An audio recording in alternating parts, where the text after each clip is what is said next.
Je m'appelle Marianne Trépeau, je fais partie d'un duo de designers créateurs qui s'appelle En Phase Création, avec mon conjoint Julien Dumagnou.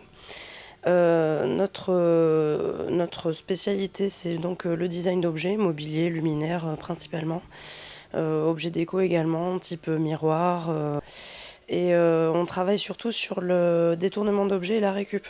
Le but, c'est d'avoir un objet effectivement utile, mais qui soit une pièce peut-être pas forcément une pièce unique, mais en tout cas en accord avec la personne. Quand on crée un objet pour quelqu'un, on essaie de faire en sorte qu'il soit vraiment adapté à ses envies, à ses attentes et à son intérieur. On essaie vraiment de faire quasiment du sur-mesure. Il y a de la commande et il y a aussi ce qu'on crée pour nous, parce qu'on a envie de tester telle ou telle technique, parce qu'on a envie de créer telle ou telle pièce, mais principalement sur commande, oui. On a participé à un appel à projet autour du recyclage de vinyle via le label Box Records. Et du coup, ça nous a amené à nous poser des questions sur comment vraiment détourner l'objet de son statut de vinyle, de disque. Et on a découvert plein de techniques différentes de l'envisager. On a travaillé en collaboration avec un formateur de l'IUT Génie des matériaux à Gradignan, qui nous a mis à disposition des machines extraordinaires permettant de fondre le plastique, de le broyer, vraiment le détourner de son usage premier. Donc c'est vraiment toujours cette histoire de... On part sur une base et on essaye d'en faire quelque chose de totalement différent. On a fait un fauteuil avec du fil de vinyle fondu qu'on a thermoformé sur des matrices. Un pied de table basse avec des vinyles entrecroisés, un petit peu façon origami. Finalement, c'est un objet qui laisse le champ libre à beaucoup d'expérimentation. On a quand même une influence, oui, années 60-70, parce que c'est vrai que c'était pour nous des matières et des formes vraiment novatrices, limite futuristes. Il y avait quand même une certaine avant-garde dans ce design-là. Après, on part aussi sur d'autres choses, on reste pas bloqué non plus sur une période.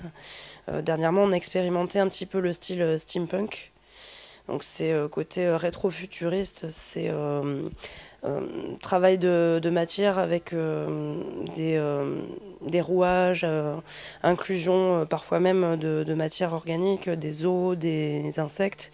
Enfin vraiment ça laisse une liberté d'action assez grande et visuellement c'est assez fort. Donc on reste pas bloqué sur une période en particulier, on explore un petit peu tout ce qui nous plaît. Petit croquis parfois sur un coin de table justement à n'importe quel moment de la journée, puis on retravaille, on se dit tiens là il y a une forme intéressante, qu'est-ce qu'on peut faire de plus pour que ça soit vraiment ergonomique, on retravaille, on fait des tests, des fois ça marche du premier coup mais c'est assez rare, des fois il faut recommencer, enfin c'est un échange d'idées en fait, avec Julien c'est vraiment un échange d'idées, des fois il part sur une base, je complète les bases ou l'inverse, enfin vraiment on travaille vraiment en binôme.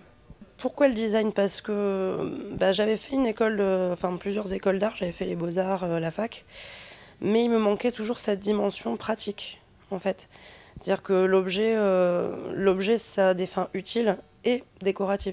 C'est-à-dire qu'on peut se retrouver avec quelque chose de vraiment artistique, mais qui a une utilité, qui a une fonction dans la vie de tous les jours. Donc pour moi, c'est le bon compromis vraiment entre l'art et l'artisanat, c'est vraiment pouvoir créer des choses qui servent dans la vie de tous les jours aux gens, qui leur permettent d'avoir un usage pratique. C'est de l'art. Pour moi, c'est de l'art, mais on se rapproche. On est moins dans l'abstraction.